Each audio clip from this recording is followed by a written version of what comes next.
Mr. Muthanna, can you hear me, please? Yes, I hear you clear. Okay, that's great. I want also to check my screen is okay. I share my screen. You see my screen? Sure, everything is clear. Okay. So, hello everyone. Ankidu Training team would like to welcome you. We are thrilled to have you join us today for our webinar on land drilling engineering. My name is Mohammed, and I will be your host for this session. The webinar will be presented by our speaker, Mr. Muthanna Ismael. Mr. Muthanna Ismael holds a bachelor degree in petroleum engineering from the University of Baghdad, obtained in 2002. He has 20 years of practical experience in drilling and completion operations in the fields of Basra Governorate, Iraq, where he worked with both national and foreign investment companies as well as international service companies. Mr. Muthanna also holds several certificates in various fields, including drilling engineering, well control, leadership skills, and project management. Before we get started, just a few quick housekeeping items. If you have any questions during the presentation, please type them into the Q&A box, and we will address them during the QA and segment at the end of the session. Also, this session is being recorded. And during the presentation, we will send to the chat box the link which can help you to join Ankidu Training on LinkedIn, Facebook, and WhatsApp. Please note that the certificate of attendees will be available at the end of the webinar and will be sent to you within 3 days. Please join me in welcoming Mr. Muthanna Ismael.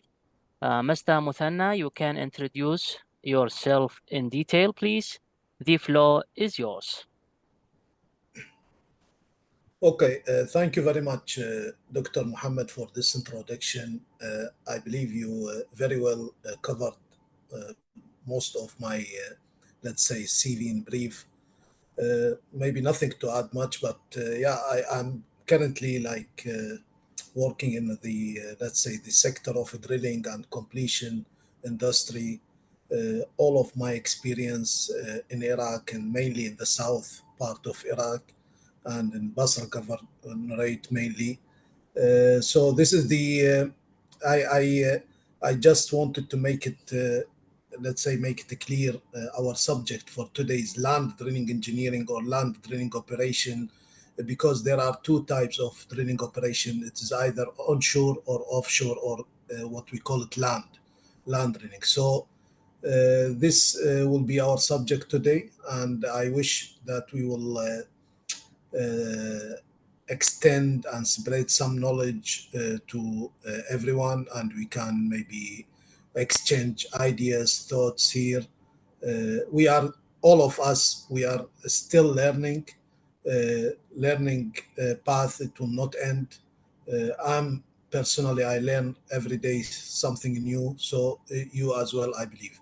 So let's start with our webinar as the title, Clear Land Drilling Engineering. So every webinar or every meeting is very important. We start with the safety moment. First, the agenda is today's safety moment, then introduction to this slide, and then rigs and well types, then drilling hydraulics, like an overview, and drilling fluids. By the way, these topics are very wide topics, mainly the hydraulics, drilling fluids. There are many topics. It is not possible we can cover in one webinar for 1 hour or even 2 hours, or it's need sometimes a training or courses for days to cover drill bits, to cover cementing operation, to cover a lot of topics. So drilling and workover or completion, it is a very, very wide industry. Technologies today, it's developing rapidly.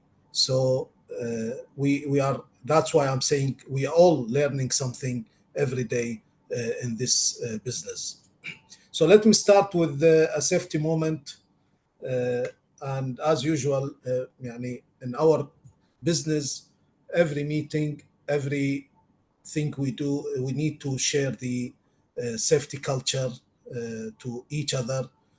At the end of the day, the most important part in our business, we back to home safe, and we back to our families in good health, and we back to work later also in a good health. So safety is not only at workplace, safety also at our homes. We need to spread this culture to our kids, our families, our brothers, so everyone.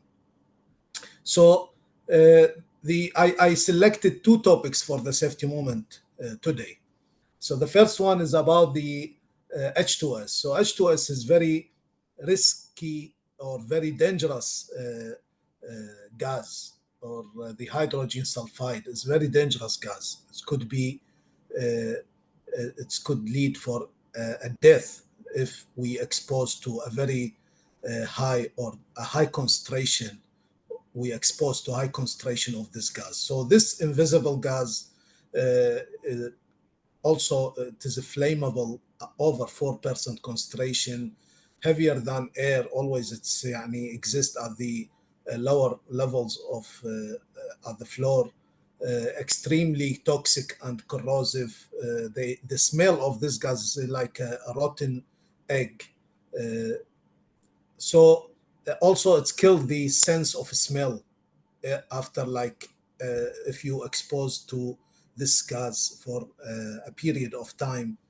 That's why we need to be very careful at rig site or at work location to detect this gas as early as possible. And we use special detectors and special devices and tools to detect this gas. The if you look to the picture or to the photos at the right side, the top one is a gas detector, or the H2S gas detector. We put it usually at the mud system, and this give us the any alarms and read the concentration of gas in case of the release of this gas from the wellbore. The bottom one, or the one below, it is the personal uh, gas detector, or H2S gas detector. We put it in our coverall and we work while work in the field. So this, I just wanted to give you a quick overview about the H2S and how it's dangerous in our business. So the second topic here, line of fire. In our business also, we are all exposed to a risk at any time. If we are not uh, really be vigilant, be careful, and fully aware about our surroundings, the environment we are working, and we need to take care to each other, not only about myself. So I need to look to my colleagues if they are standing right, if they are standing maybe in the path of the risk. For example, moving objects, vehicles, pressure release. There may be two guys, they are working in an area and there is a pressure trapped in a pipeline, and this pipeline at any time it could fail and then the pressure will release. And we hear from time to time such incidents, and this is a very, very serious incident if it's happened. So line of fire, always be aware of this and take precautionary actions and be away from the line of fire. Why I am presenting these two things? Because they are really connected and linked to our business on daily basis, and there are more than this as the safety topics, but I just wanted to highlight two of the most, let's say, common risk in our business. So let me give another overview. Let's start the webinar, our topic as a story. So how the oil industry started. The oil industry, you see, in 1859, there was a geologist, his name is Drake. This gentleman, he had like a very simple drilling tool. It is just a cable tool drilling with a steam engine, and he was drilling in an area in Pennsylvania and progressing every day like 3 feet. So someday he reached to 21 meter. At that point, he just finished his day. He went home. His driller, Billy Smith, he just next day in the morning, he looked uh, to the hole and wellbore, and he start like observing like crude oil is coming, and he was very happy. He was not expecting to see this. So uh, he started observing crude oil. He called his boss Drake, and then from that time the drilling industry started to develop, and they start looking for this crude oil, which is at that time it made big change in the world, honestly speaking. And then we will see how the oil industry developed from 1859 and till today, where we are. So then the motor, after they discovered this oil, the motor, the internal uh, consumption motor or engine. This was in 1861. This is another revolution in the world. When they started this, or when whoever like invented this motor, he really made a big change in the world, in the transportation industry. So then the automobiles like started in 1888, and the manufacturers started to invest in this business, and then that's why the oil started to be more and more يعني required, and it has really a value after this revolution. So in 1950, they started to drill offshore in the Gulf of Mexico. So the drilling units start to work in a water depth of 200 feet. Then this industry in the offshore start to be developed, and they start to drill deeper, to 1,000 feet, to even deeper. So uh, that's why you see the industry is developing, and it's developed quickly since 1859, from Drake time till today. You see the technology development increase the risk. Why I'm giving you this an overview, to show you how the drilling started, then how the risk increased. They start simply with the steam engine, then the industry developed quickly in the, let's say, after, especially after 1950, when they started drilling offshore in the deep waters, and then the risk started. Companies, they start think about how to mitigate this risk, how to control these wells.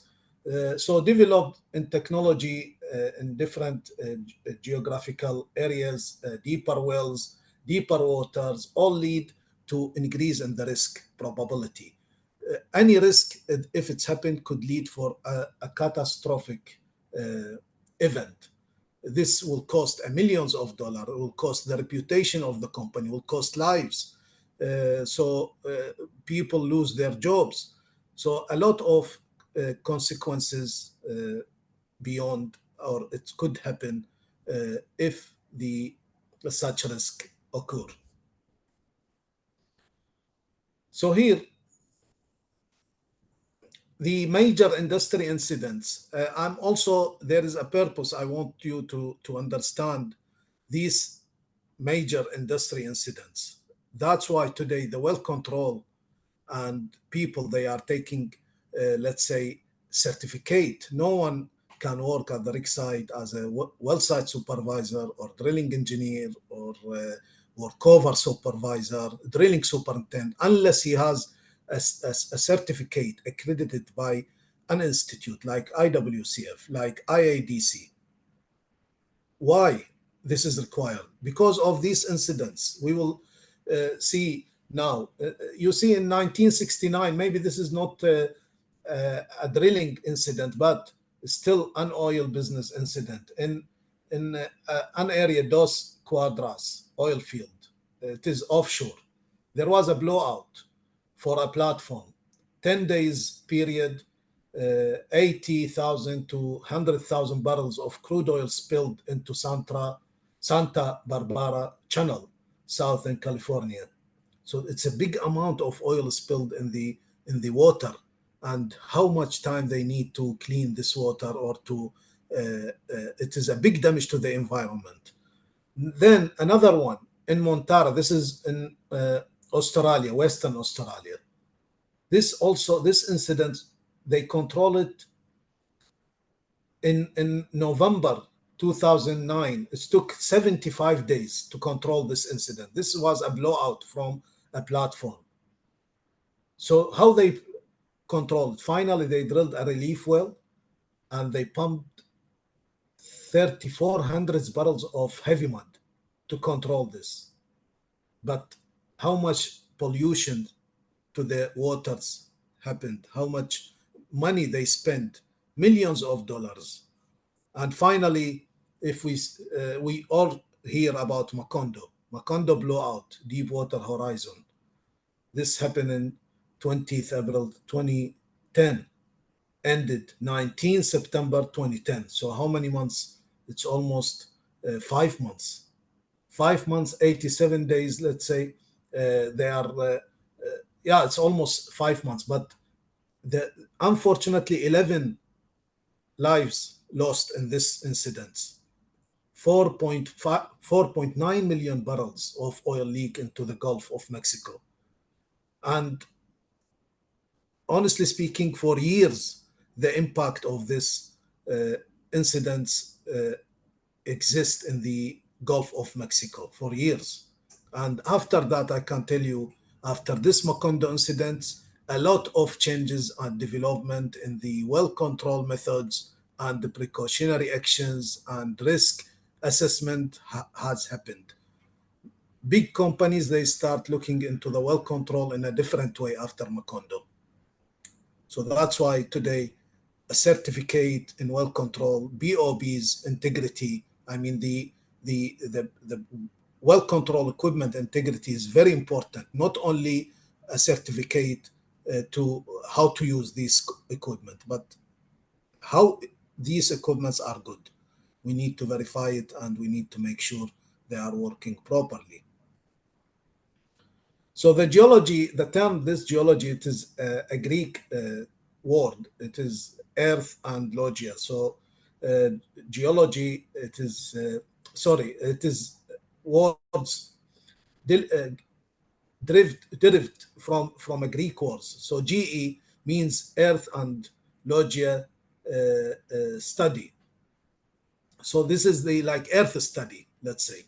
So petroleum geologists and reservoir engineers study various geological elements and tell us whether there is a likelihood of hydrocarbons being present and at what volume. By the way, we are drilling in the crust of the earth.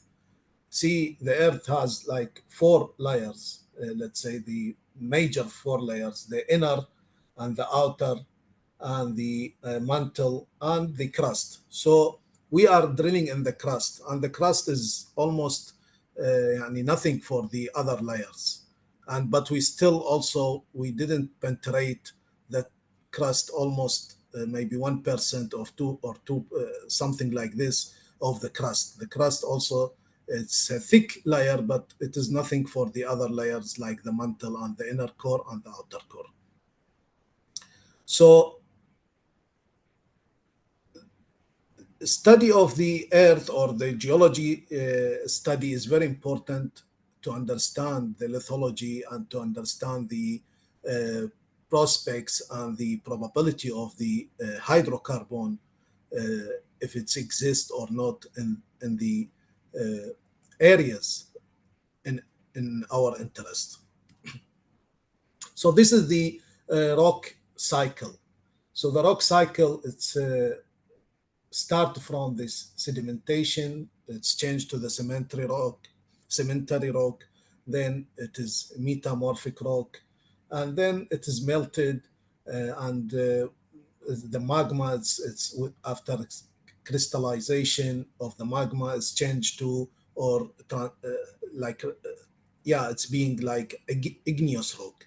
So this is the rock cycle, let's say the basic and the main rock cycle we can see.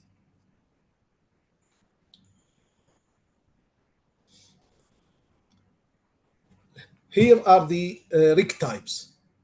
What we have as a rig types today. Today, for example, in Iraq, we drill only land drilling. That's why we call our slide as a land drilling operation or land drilling engineering. So land drilling means everything in land. Then we have many rig types in offshore. By the way, also land rigs also it has many types. It is a wide range of drilling rigs for land, same as well as the offshore rigs. So we have the platform rig, we have the jackup rig. This is for offshore and for waters, and depend on the depth of water, how deep the water. So, for example, jackup cannot work in a deep water, might be more than 200 feet or 100 feet, something like this. Semi-submersible, then a drill ship, and then the tension leg platform rig. So these are the drilling rig types. Today, our webinar is most or mainly focused on the land drilling operation here. So these are the rotary drilling rigs. As I mentioned earlier, it is a marine or land. So our focus today on land. The land could be conventional and could be mobile rigs, jackknife or portable.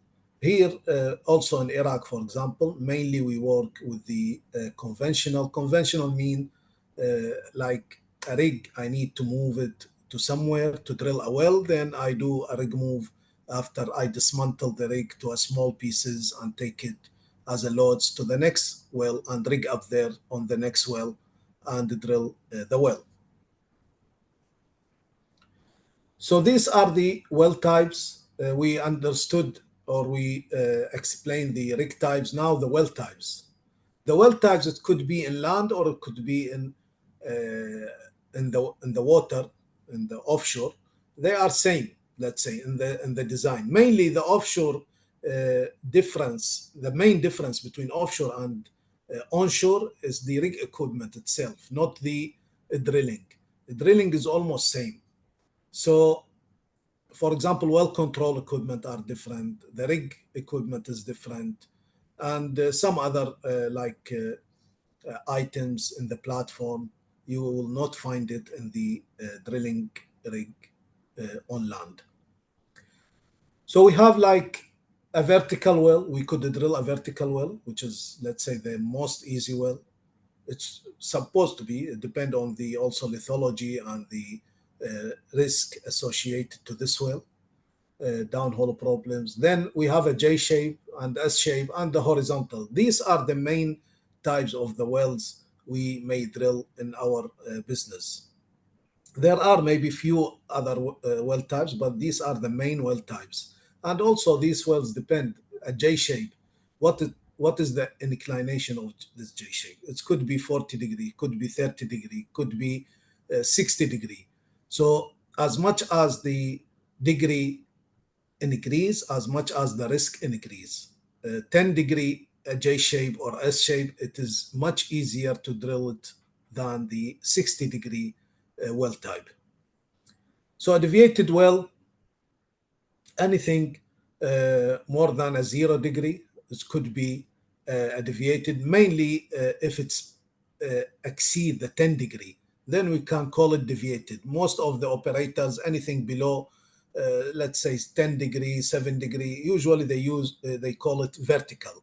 Some operators, they say, no, anything beyond 3 degree or 4 degree or 5 degree, I will call it deviated. So it depends on the operator standards and policies.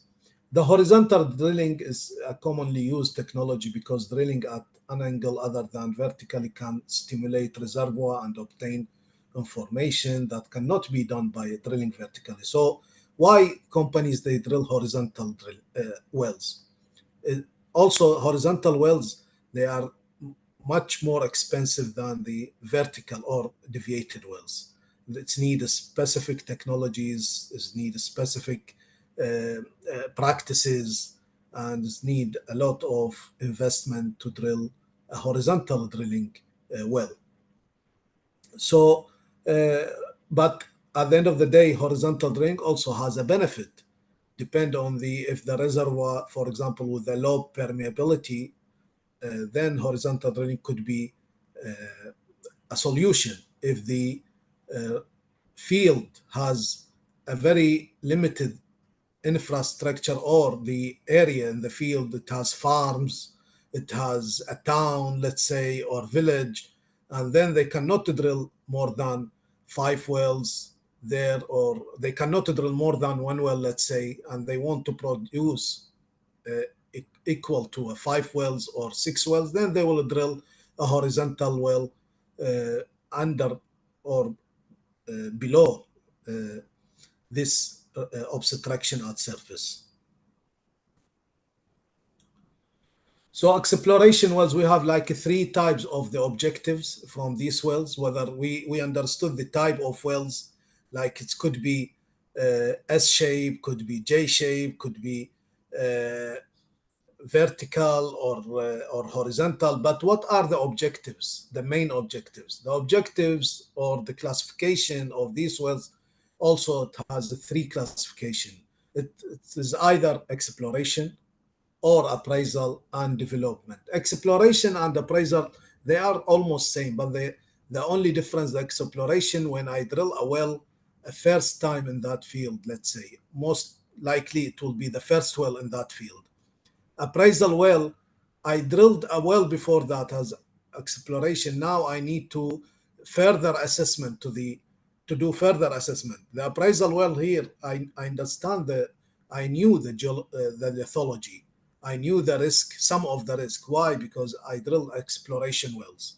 So most difficult well to drill is the exploration well because the data is very limited. You don't have data. You don't know where you will experience mud losses, when or where you will experience high pressure formation or subnormal or abnormal formation pressure. So these things very يعني critical items in the exploration well drilling. You may penetrate a formation or interval with a very bad well bore instability, then caving it will start, and you need a lot of remedies and a lot of additives and a lot of efforts to control the well bore and avoid the caving. Then the final one, which is the development wells. Development wells is the most common wells in the drilling today in the world. So even for example in Iraq, we drill mainly development wells. Development wells also the life cycle of development wells.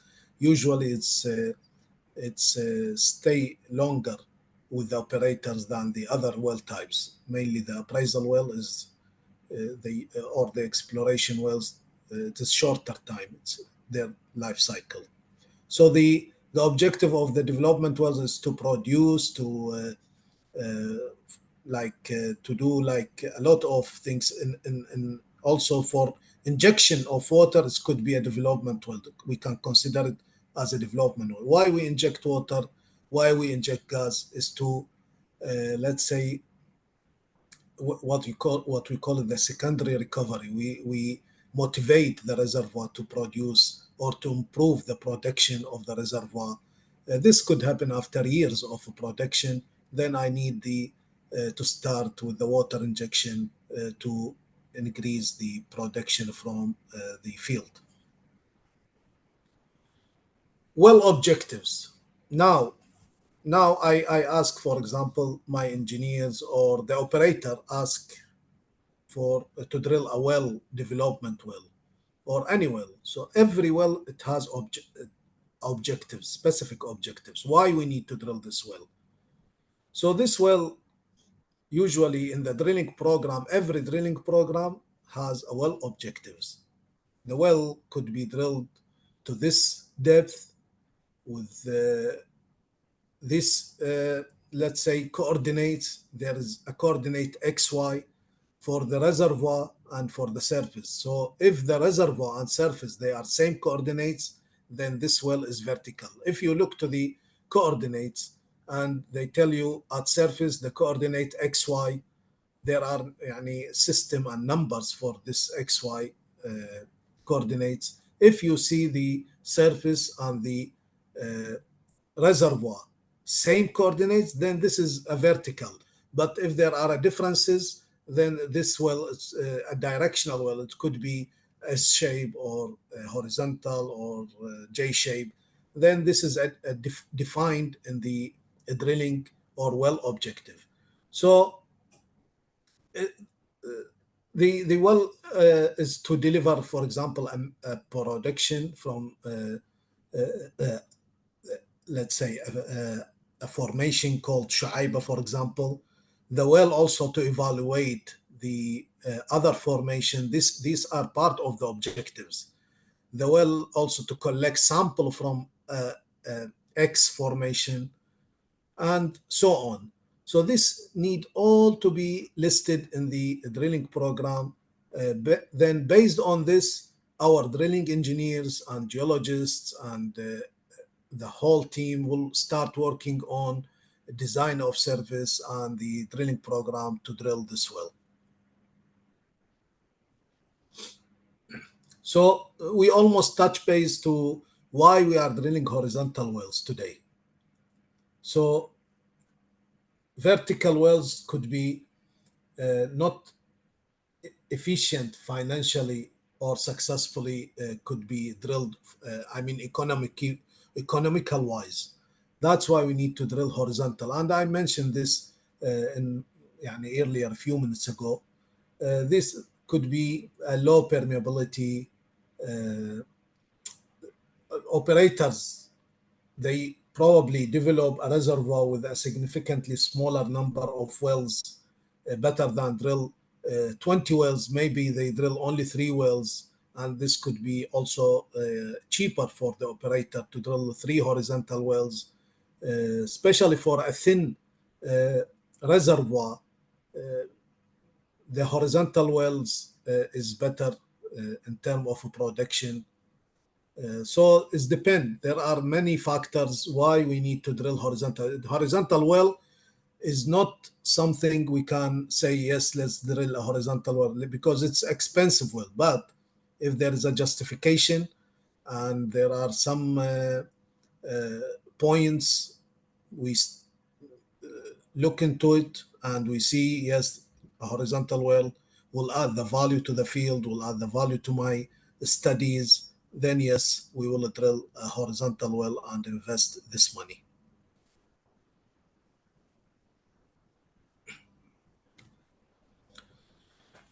So here, this topic is very important in our drilling operation, drilling hydraulics. A lot of things are linked to this topic.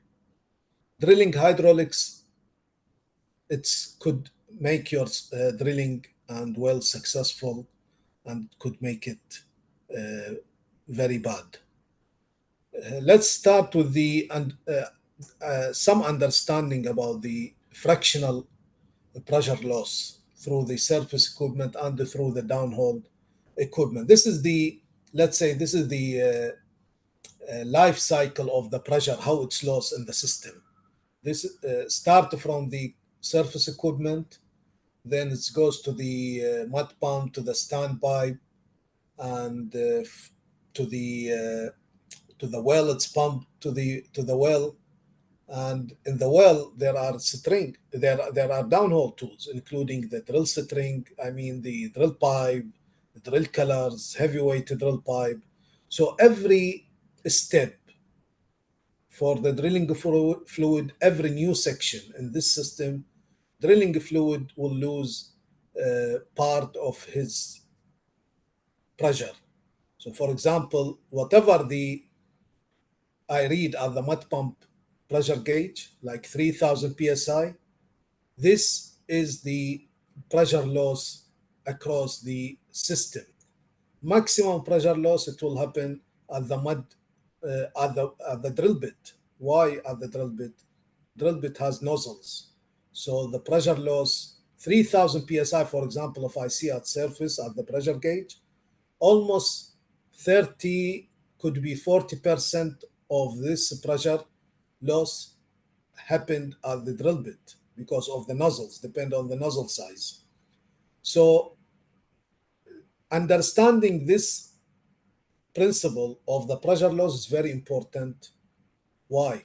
Because while drilling, first of all, the engineer, he do simulation to his system, and he know what kind and what type, what size of a drill string he will use, what size of nozzles he will use.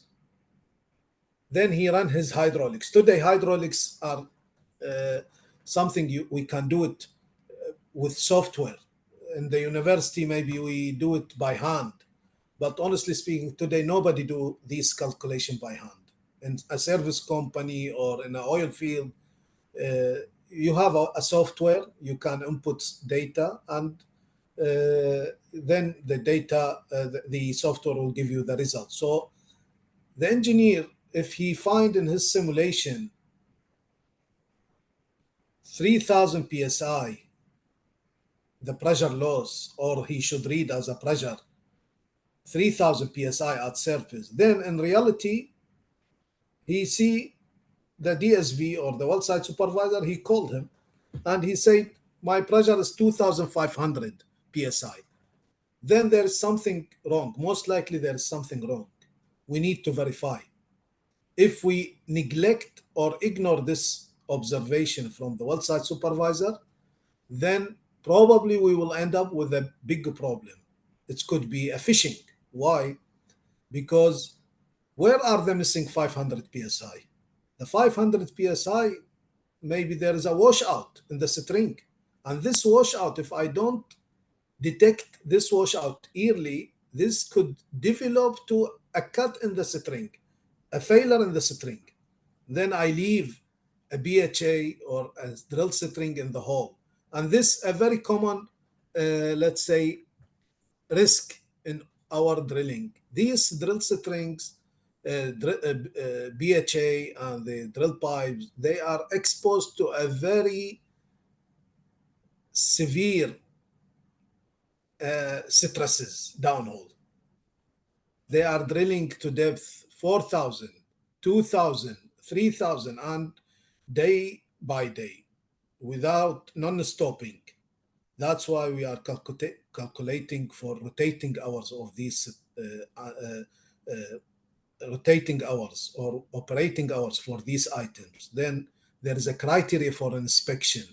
There is a criteria for repair for these items. So understanding the drilling hydraulics very important. Also, not only for to avoid such risk, but also to apply the proper parameters to drill the formation. And by the way, يعني, for a development wells, the hydraulics almost something we have يعني basic hydraulics we can follow for in every field, but maybe hydraulics, it will not be the proper hydraulics from for the exploration wells. That's why we have something we call it a lesson learned, a database for lesson learned. So we document this lesson learned for, so the next well I will improve my hydraulics and I will apply the proper parameters. So this is the I almost يعني maybe these items I covered in the previous slide. So the fractional pressure loss, it will happen, it's distributed in the inner diameter of the drill pipe, red color heavyweight drill pipe. For sure, the surface equipment, the surface lines of the mud pumps and the standpipe lines. Then the downhole tools as mud motor, rotary steerable tool, MWD. Then the for sure the length of the drill string is playing a big role here for the fractional pressure loss. Longer string, higher fractional pressure loss. Also, smaller IDs is higher uh, fractional pressure loss. That means I see a higher pressure at surface, pumping pressure. So drilling fluid properties also play a role here. The hole size, because the annulus between the drill string and the hole size make also some impact here. Length of the well, inner diameter of the previous casing, flow area of the bit. That's what I mentioned, the jets or the nozzles, and the flow rate. So all these items, elements are responsible about the fractional pressure loss or the pumping pressure I see at surface. So the type of the flow in drilling hydraulics, there are three types. So there is a laminar flow, transition flow, and turbulent. Usually, sometimes I need a laminar flow, sometimes I need a turbulent, sometimes I need a transition, depend on the activity. But the best flow figure or scheme here to clean your hole is always the turbulent flow. Turbulent flow, it will clean all the cuttings, all the dirt, and it's get it out to surface. So there is also today also the software tell you if you apply this flow rate with this size of hole, with this size of casing, with this size of drill pipe, this flow rate, what kind of flow it will give you. It could be laminar, it could be transitions, could be sometimes the cement job. I need maybe to start with a laminar flow or turbulent flow. Then I reduce the flow rate, I make it laminar flow. Depend why I sometimes reduce the flow rate and make it laminar flow. I don't want to disturb the weak zone.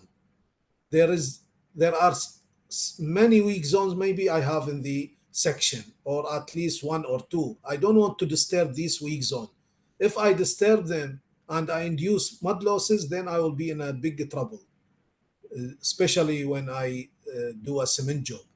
So that's why I need to control my flow rate to the optimum to reduce or to mitigate the losses severity or probability. So here, how they flow, it's being laminar or transitional turbulent. There is a number called a Reynolds number. Reynolds number, when it's 2000 or less, it is laminar. When it's 4000, it is turbulent. So between 2000 and 4000 is transition flow. So this Reynolds number always, also I can't say in university, maybe we calculate by hand. Then I say, okay, with this flow rate, with these sizes of casing of drill pipe or this and that, this is the this is a turbulent flow. But today is a software doing all these things for you, and you can, instead of make calculation in 1 hour, you will do it in 5 or 10 minutes. So drill string design and components. For example, the bottom hole assembly, which is the bottom part of the drill string. What does mean bottom hole assembly or the BHA? The BHA is drill bit, drill collars, jars, shock subs, reamers, mud motors, LWD, MWD. And this part of the drill string is mainly responsible for the required weight on bit. Above this bottom hole assembly, there is a drill pipe. Drill pipe is not, its function is not mainly for the weight on bit or to apply the weight on bit. It's mainly to transition the energy from surface to bottom. And some other function we will see in the next slides. So this is the transition pipes, or what we call it the heavyweight drill pipe. There are two types of drill pipe, a normal drill pipe and heavyweight. Heavyweight drill pipe is usually a thick wall, thick wall, or the thickness of the drill pipe body is higher than the normal drill pipe. So for sure, when, as we mentioned, when the diameter is less, the fractional loss it will be higher. So the by default, or the mud fluid, when it's past the heavy weighted drill pipe, it will has more pressure loss than the normal drill pipe.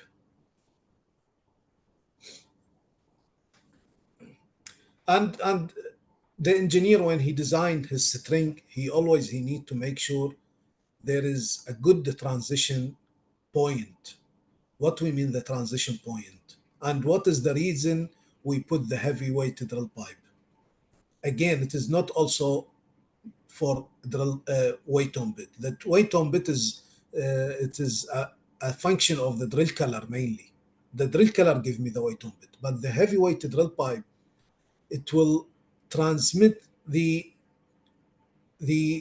stresses. It will be not like a shock between a drill color and the drill pipe. Drill pipe is very, let's say, flexible joints compared to the drill colors and the BHA. So the heavyweight drill pipe, it will be something in between. This is the main like function of the heavyweight drill pipe, to avoid a big stresses applied on the drill pipe. Then it will end up with a fatigue, and as I mentioned earlier, a fatigue could lead for a fishing or something left in the hole. Then we need to spend money to bring a fish company and fisherman, and this fishing operation, it could succeed in one attempt, and it could succeed after 10 attempts or more. There is no guarantee in a fishing operation, but there are simple fishing operation and there are very complex fishing operation.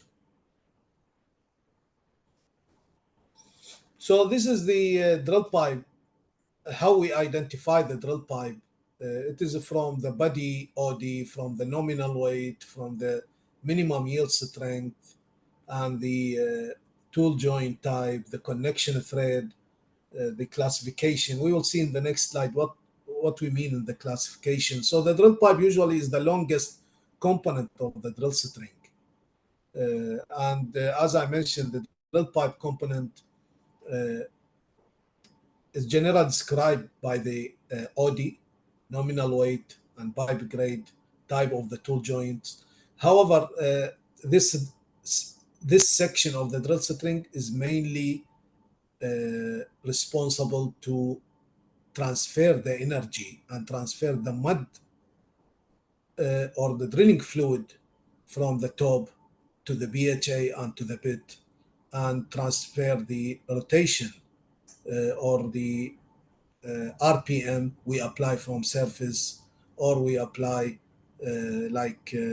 it could be the RPM could be applied from surface by the Toby drive or rotary table. Now most of the drilling by Toby drive, and the RPM could be applied downhole from the mud motor, but this will be below the drill pipe. It will be on top of the bit, and in this case, if there is no rotation from surface, only mud motor, then in this case we call this operation as sliding. So the directional driller, he do a sliding when he need to correct the well trajectory. So mainly this happen with the deviated wells. We will not use sliding in most, like we will not use sliding in vertical wells, but we use the sliding in the directional wells or horizontal, when the directional driller he want to do some trajectory work or correction, then he do this exercise. So this is the drill pipe grades and classification. Mainly today in Iraq, for example, in our operation, we use G type and S type, G105 and S135. And some connection, it has also a high torque. We call it high torque connection. Some of them normal connection. High torque, when I drill a wells with high inclination, then torques and stresses will be applied on this connection. and then normal connection cannot tolerate these stresses and forces on the string and the tool joint. So that's why we use a high torque, which can tolerate severe or hostile environment, let's say downhole. So the classification that for the drill string or the drill pipe, it could be a brand new, it could be a premium. So when we say premium, 80% of the new uh, specified well. So the brand new, let's say thickness, the wall thickness, let's say 1 inch. So zero point 0.8 inch when it's a premium, and if it's class two, then zero point 0.7 inch of the wall thickness. And the wall thickness for class 3, this is almost, we need to dispose this type of string or drill pipe when it's reached to class 3, which is less than 70%. In this case, we almost is better we to avoid any drilling problems and downhole problems and issue with the string, is better to replace the drill string when it's reached to this level of class 3. So the next topic is about drilling fluids. Drilling fluid is also very important. See, يعني, honestly speaking, every operation, every activity we do in the well is very important and critical. So uh, drilling fluid is not maybe more important or less important than cementing operation. Cementing operation also very important. Uh, Unfortunately, there is no time today to talk about why cementing is very important, but I think it's clear. Cementing, it is the integrity of the well. At the end of the well, we need a good cement bond between the casing and formation. But it is a very big subject, and it's need maybe a specific webinar or session to talk maybe about cementing. However, now let's focus on the this subject, which is drilling fluid. Our people at the rig site or our wall site supervisor, always he go and walk to the mud area and he look into the mud chemical area. The best, or what he's looking for first, a housekeeping, for example, and the chemicals need to be organized very well. There is no spill in the ground of any chemical, especially the liquid one. If it's like powder, it's need to be cleaned immediately. If it's liquid, need to use the spill kit and clean the area and investigate what's happened. So chemicals, it is critical item at the rig site. That's why we have something called MSDS. MSDS, Material Safety Data Sheet. As engineer or drilling supervisor, whenever you go to the rig site, we need to ask, or you need to ask about where is the MSDS. Make sure, okay, don't read it because you are not there to handle these materials, but at least make sure there is MSDS close or nearby to this chemical. Why the MSDS important? MSDS, it will include all the details about the material. The material itself, it has a label, but the label, it will not tell you everything. But the MSDS, it will tell you everything about the material. It will tell you if this material, it's risk, it is a risk for the hands, for the eye, for the body, if it's flammable or not, how to handle it properly. So a lot of things it will mention this MSDS. So it is very important document to be available at the mud chemical area at the rig site. Drilling fluids, it's a very wide range of drilling fluid types or drilling muds. By the way, the difference between drilling fluids and drilling muds, here we are talking about drilling pads. Drilling fluids, it could be air drilling fluid. It could be air. It could be some. It could be water. It could be uh, يعني oil-based mud or whatever. But why we call it drilling muds here? Mud is different as a term, different than fluids. Drilling fluids cover all the type of drilling or materials we use to drill a well. But here we are talking about muds only. So the drilling muds could split to two major or two main types. It could be oil-based mud and could be water-based muds. Oil-based mud usually is more expensive than the water-based mud, and it's also need a specific or special equipments to handle the oil-based mud at the work site.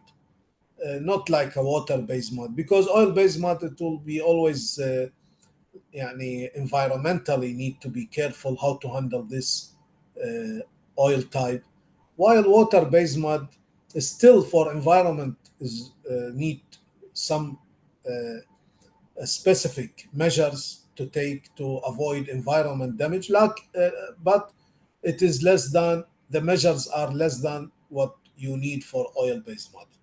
So here our focus about the water-based mud.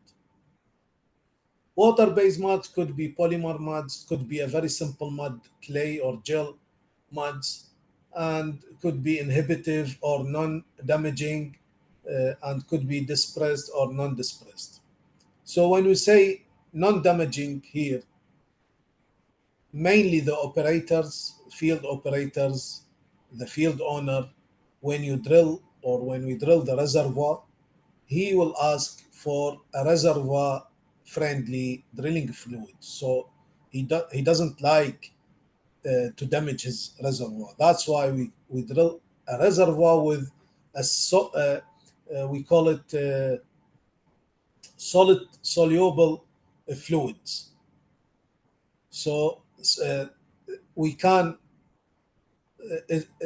these solids uh, came with the drilling fluids, or it is in the drilling fluid mixed. When it's go to formation later, when they do acidizing, it's very easy to destroyed or to be like disappear. But some materials, non-acid soluble, it will not disappear. That's why then it could lead for a skin damage or reservoir damage. That's why operator they are very careful when they talk about the drilling fluids in the reservoir. So function of drilling fluids. So drilling fluids, the main functions here. Yani, let's talk in a brief about this function. It will clean or carry the rock which is drilled, the cuttings, it's carried to the surface.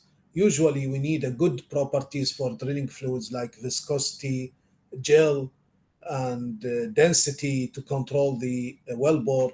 Uh, the drilling fluid, it has a lot of rheology properties, and it has a lot of tests. The mud engineer every day maybe he do at least two or three tests to the mud samples. Sometimes he do like every 2 hours he take a sample and he do a quick test, but the full test at least he will do every maybe shift or twice a day, a full test. He has tools in his mud lab, and he do these tests in his mud lab, like for the by the marsh funnel, by the Van VG meter, for the rheologies, for the gel, and for the viscosity yield strength, by the filter tool to measure the filtration and the mud cake, and so on. So most of the drilling muds are thixotropic, viscosity increase during static condition. That's why they start generating gel. The good drilling mud is always to generate a quick gelling, but it will break this gelling as soon as you start pumping, resume pumping. If the drilling mud like has a good gelling but is difficult to break this gel, this is not really a good mud. So always you need a good gelling or faster gelling and easier to break this gelling. Why you need faster gelling? So when you stop drilling, stop the mud pump, these cuttings, it will not accumulate or fall down to the bottom and then make problems. A lot of stuck incidents it could happen if the mud is not in a good properties, if the gelling is not good, if the viscosity is not good, then these cuttings, especially if you don't have a good hole clean, it will accumulate on the string, especially with the horizontal drilling, with the high deviated wells drilling. There is something we call it a bed, a cutting bed where the cuttings accumulate below the drill string at the lower side of the well.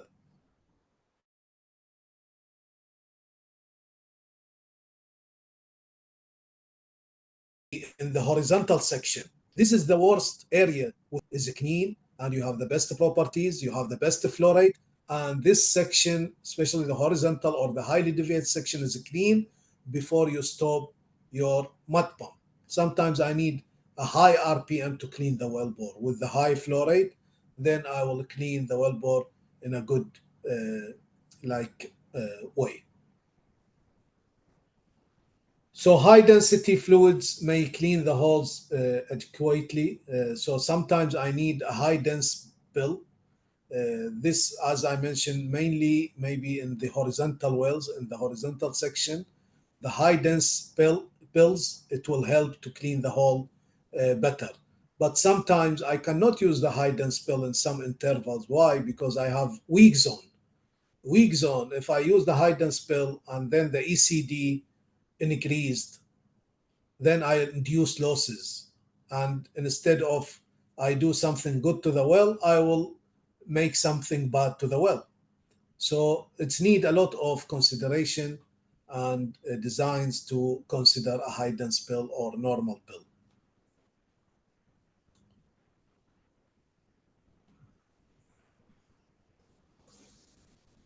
So these are like still some function of the fluid or the mud system. So drill cuttings that settle can causes bridges, and I mentioned this could make problems, stuck pipe, lost circulation. The density should be selected very carefully. The density or the mud weight, it should be selected by the mud engineer or the drilling engineer very carefully to make the balance in the well. I don't want to exceed the fracture gradient or the pore pressure too much. My target here to exceed the pore pressure by a very, let's say, realistic margin to control the well. If I go below the pore pressure, then the well will start to flow. But if I go very aggressive with my mud weight, then I will fracture I could fracture the formation. Then I will end up with losses. Losses in some cases, especially the differential pressure when increased, the higher mud weight, it could lead to a differential stuck to the string. So we need to be very careful when we select the density. Even when I see that the wellbore needs some uh, control with wellbore stability, instability, I need sometimes to control it by higher mud density. But I need to go step by step, not directly to a very high mud density to avoid the differential stack and to avoid fracturing the formation and to avoid a lot of problems. So we will see in the next few slides, the other formation, the other function of the drilling fluid is to seal the permeable formations. As I mentioned, highly permeable formation, it could be a reason for the differential stack. That's why also to avoid the skin damage to the reservoir and to avoid the differential stack, I need to have a good filter cake, a very moderate and reasonable filter cake to plug these, uh, let's say, holes, the permeability of the wellbore, and then avoid the mud and the fluids to invade the reservoir. If it's invade the reservoir, two things could happen. First, it will damage the reservoir. It's possibly damage the reservoir. Second, it could lead to a differential stack because the fluid, it will push the string to the wellbore side. So it will lead to a differential stack. Here, if it's differential stack happen, then I need maybe to find a solution because to make opposite reaction here to reduce the pressure, and maybe I can pump water, then the water, it will uh, make some reduction in the pressure in the drill string and in the wellbore, and it could release the string. And sometimes we cannot release the string, and we go a very like in a very complex fishing operation, and a lot of calculation, a lot of tools we will use to recover the situation. So how we bridge or how we plug these high permeable, let's say, intervals at the wellbore. So we use some agents or some materials, bridging agents like calcium carbonate, cellulose, ground cellulose, and some other materials. We call it bridging materials. This will help us to build a filter cake. Filter cake is very important. Also, I don't want a thick filter cake, then the whole condition, it will not be good. When I pull out of hole and run in hole, I will feel this drag, and I will feel this like overture. Yes, could be overture, could be overpull because of the thick filter cake. So it's need to be a moderate and realistic.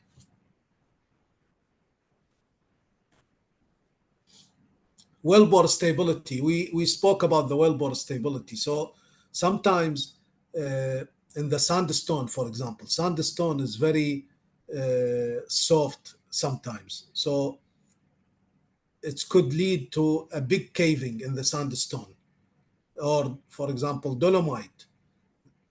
So I need to use like a good filter cake to avoid the invasion of the mud system or the mud fluids into the formation, using could be bentonite, using, as I mentioned, the carbon, calcium carbonate, sometimes shale. The shale is very sensitive for two things. The shale, it could be chemically reacted, and it could be mechanically motivated, let's say, or stressed. If it's chemically reaction, if the shell is chemically reacted, then the mud, it has very low inhibition. Then I need to add inhibition to the mud. I need to treat my uh, mud system with some materials to avoid this chemical reaction. And sometimes it is stressed by tectonic, like let's say uh, years ago or thousands of years ago, there was a tectonic movement in these layers.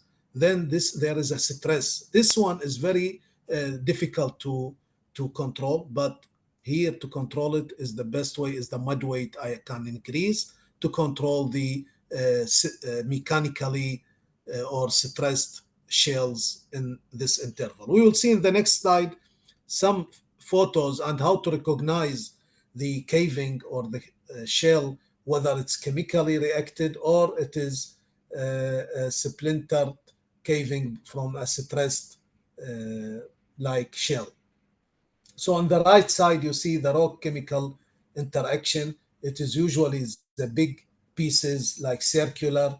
In the left side, you see like it is more like around long splinters. This is the long one. It is uh, like stressed and mechanically stressed from a tectonic movement years ago or thousands of years ago, which need a higher mud weight maybe sometimes to control. But the chemical one or the chemical interaction one, I can control it by some inhibition, and I can drill safely to my well TD.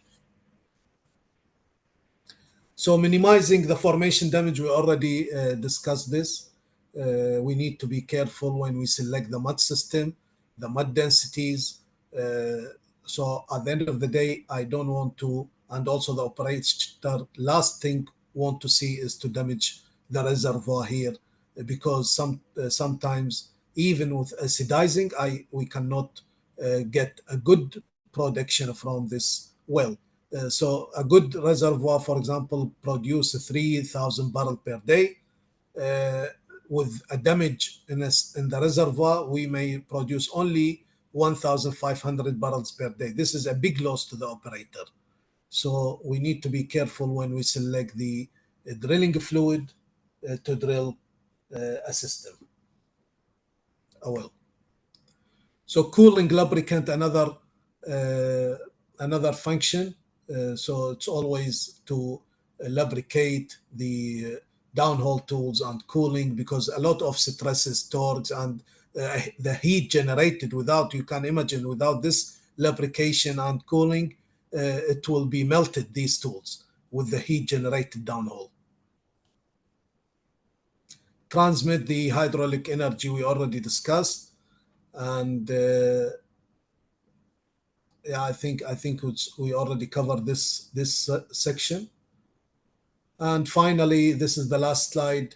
Uh, Usually, we ensure adequate formation evaluation. Mud loggers, they also use the mud samples coming to surface to collect the samples, study the samples, put the description on for the lithology, whether it's sandstone, dolomite, and some other like description, it is geology description. Then control the corrosion when drilling in high H2S. Use always the very good, well, well mud treated very well for the scavengers to avoid the H2S. H2S, I explained earlier in this slide how it's risky. It's risky not only for the human, but it's also a very corrosive corrosion, and make like the string could fail in a few minutes, sometimes less than a minute if the concentration is high. So cementing and completion also, it's helped to have a good cementing and completion for the well. So mud system is very, very important topic. It has a lot of considerations. It has a lot of risk assessment, and chemicals of mud system are very wide. So it is something we cannot also cover in one session or two sessions. Sometimes the engineer, they go to a drilling school for 2 weeks, or let's say mud school, sorry, for 2 weeks, for 1 month, just to study mud systems. So I'm really sorry, maybe we passed an hour. It is almost 1 hour and like 20 minutes we took in this webinar, but it's a lot of topics we need to cover. Maybe we need to talk, and hopefully in the future we will have other webinars. And that's all from my side, Dr. Muhammad. Thanks for everyone, and we are open now for any question or any comments from anyone. Okay, Mr. Muthanna, thank you for your presentation on land drilling engineering. We will go to the chat box and to see the questions in order to answer them. So if anybody has any question, can raise his or her hand too in order to open the mic. Thank you.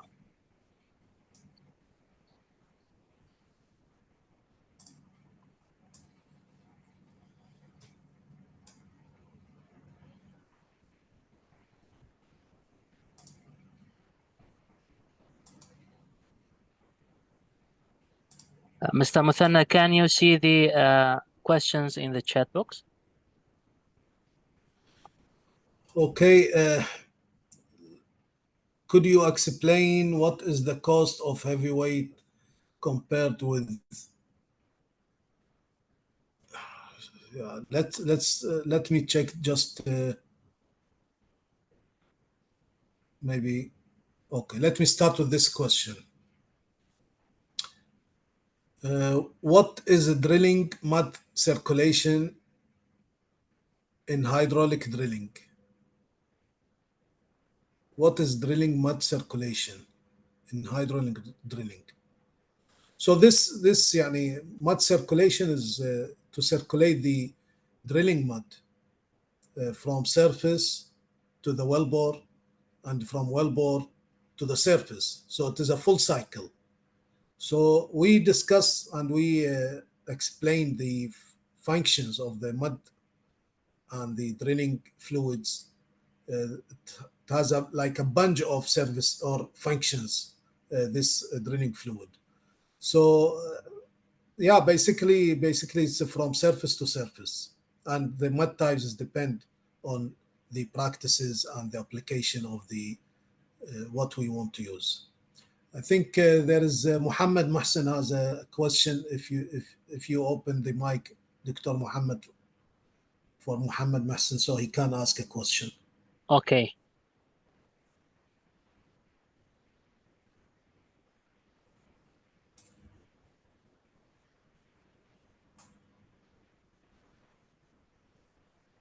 Hi everyone, could you hear me?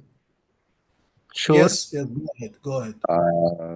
Mr. Muthanna, thank you for this beautiful presentation of drilling. I'm glad to meet with you. I'm Mohammed Mohsen, a reservoir engineer. I just want to ask you, what is the cost of horizontal well compared with a vertical well? For example, if we have a formation target, uh, let's say 1,400, because I'm dealing right now with a gas condensate reservoir, and for me is to minimizing the pressure drop during production is essential for our production. And of course, we should know what is the difference in the cost, if you explain it. Thank you. Yeah. So thanks for this question. Honestly speaking, it is almost impossible to answer to say what is the cost. Cost for any job, for any well drilling or drilling project is depend or it's depend on many factors. So what type of a drilling rig we will use, and what are the technology used in this drilling. So, but in general, drilling a horizontal well definitely for the same depth, let's say, it will be more expensive than the vertical well. Why? As I explained it in the webinar, we will use tools. We don't need to use it in a vertical well. Like we use rotary steerable tools. We use mud motors. Maybe we use some downhole tools. LWD, logging while drilling, we will use in the uh, horizontal, while maybe for a vertical I will do the logging with the conventional wireline logging. So it's difficult, honestly, and unfortunately I cannot answer this because it has a lot of factors to consider for the horizontal drilling versus the vertical, and what the operator is looking for. There is a complete scope of work. Based on this scope of work and the specifications, then the service company will put the price accordingly.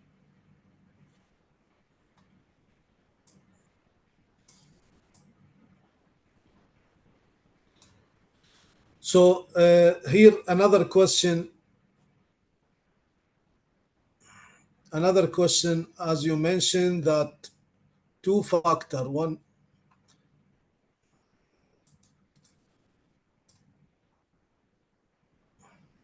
two factor one damage reservoir rock, and what was the other? We cannot here clearly. This question is within the seal permeable formation. Yeah, this could be one, it's damage the reservoir, and the other ones could be differential stuck. So differential stuck to the drill string, it could happen by uh, excessive mud weight or by a bad filter cake and a high invasion of the mud system or the mud flows to the formation. So what are some of the softwares used in drilling? So there are many softwares. Every service company has softwares. For example, OpenWell used by OpenWell. It's a software produced by a Landmark. Landmark is belong to Halliburton company. Landmark has a wide range of application and software.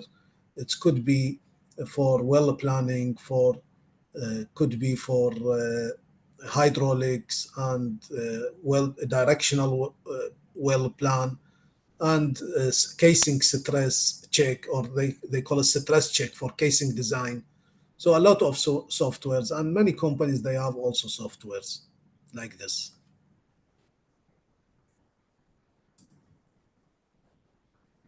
What is the difference between multilateral and horizontal well? Horizontal wells could be one well bore, and multilateral are multiple well bores. So multilateral mainly used in the offshore, because from the one spot from the drill ship, they will drill multilateral wells or different well bores to avoid moving the let's say the platform from one spot to other spot.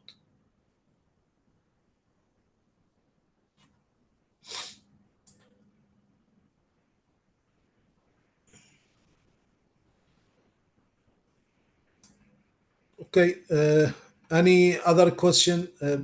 Because sometimes because of the chatting, I cannot follow all the question in the chat because the chatting is updating every few seconds. So if there is any other question, Dr. Muhammad, Yes, it's up to Mr. you. Yes, Mr. Muthanna. There is from Rida Salman, I think. What is the question? Uh, Needs to open the mic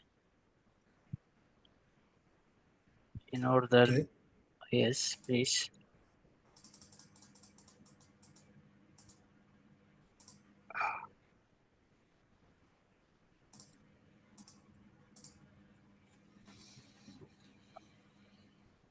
Hi, Ustad Muthanna. Thank you for this presentation.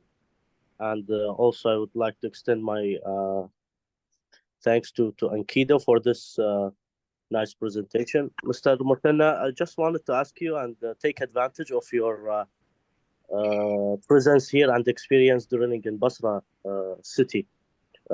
Throughout the drilling process, maybe in the fields, probably the major issue while drilling was the loss circulation in some of the formations. I would like to know what are the say the primarily solutions that the company takes to solve this, and if there's a rough estimate, how much does that cost? Uh, to say compared to the whole total operation. Thank you. Yeah, thank you. This is a good question. So uh, mud losses, it could happen in a weak formations with the, let's say, vuggy formation, thief zone. We call it thief zone. So, for example, in Basra, the main thief zone we have here, it is Dammam formation. So when this happens, we have two solutions. Either we try, by the way, the mud losses has a three classification. We can call it three classifications. The first one is seepage losses or minor losses. The second one is partial losses. And the third one, severe or total losses. So when the partial or seepage losses happen, this could be managed by LCM, LCM loss circulation material. This could يعني include some mica, calcium carbonate, walnut shell, a lot of like materials, some kind of polymers. So these materials also, the LCM, it's range between fine, medium, and coarse. It depend on the formation losses severity, and if we know this formation is very vacky, like dolomite, we use maybe a mix also for coarse, medium, and fine. So we can cover all the holes in the formation. Whatever holes we have, we can cover it by this pill. So we can make a mix. So this is the first solution. But if it's severe or total, it's better we go directly with the cement plug. Cement plug, for sure, it is more expensive than the LCM. Sometimes some kind of LCM also they are expensive, but cement plug usually is more and is taking time. So it depends on how many days or how many hours you will solve the losses issue. If it's taking half day or 2 days or 3 days, it could cost you, including the rig time, because you are paying to the rig contractor. So including the rig time, and you are paying to your crew salaries or whatever, a lot of third parties, logistic cost for food, and this is all cost. So it could take half day, it could take 3 days, it could take maybe 10 days, depend on the severity. So and it could take, to your question, it could cost you maybe 20K, and it could cost you 100K or more. It depends on the severity of losses. If you may allow to extend my question, please, Yes. Stad. If let's say, is this like this problem is avoidable, or you do face this problem in each well, or when you get to this exact formation, and have And you tried to use new technique like pressurized mud cap to solve this problem? yeah. So in some fields or some areas of the field, or like field to field is different, the severity of mud losses, and for the same formation. For example, يعني dammam formation, it is same dammam in almost every field, but the severity of losses in dammam, the dammam attitude is different from field to field. In some fields, every well, yes, we will experience whatever you do as a measures or precautionary action, you want to avoid it, you will not avoid it. You will have losses, and you will have complete losses directly. In some fields, no. You could avoid it by a good drilling practices, by using a good LCM material mixing while drilling. You pump LCM so you can seal these holes while drilling. So it could be avoidable, and sometimes no, it will not be avoidable. What is, sorry, what is the second part of the question? Have you tried to use different Ah, techniques like the pressurized mud cap or air drilling? no, The air same. drilling is not applicable here, especially in Basra fields. Why? Because in the same section, if you use air drilling, it's basically you will use like nitrogen or whatever, aerated, we call it aerated drilling mud. So if you use air drilling, Yes. you that mean you will go with a density, very low density, maybe less than the mud, less than the water density, fresh water density, which is 8.33 ppg, or let's say 1 sg. So you will go less than this. When you go less than this, there is another formation below the dammam. It has H2S and it has sulfur water. This formation need good mud density, like 1.12 Sg, for example, to control it.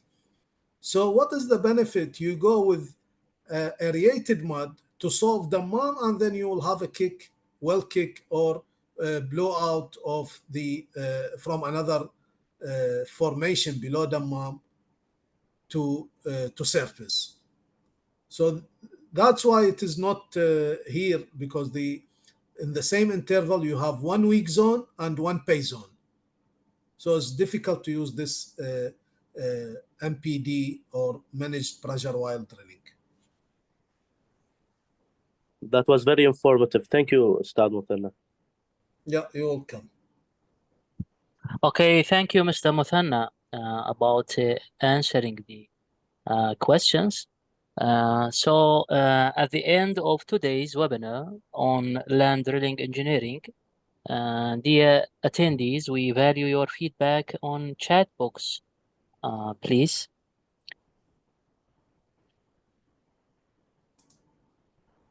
On Ankidu Training pages on LinkedIn and Facebook. And thank you all for joining us, Ankidu Training, today. We hope found the session informative and valuable. Hope to see you at future events. Mr. Muthanna Ismael, we appreciate your efforts and your informative presentation today, and have a nice time, and bye-bye. Okay, thank you everyone. Have a good night, everyone. Thank you. Thank you.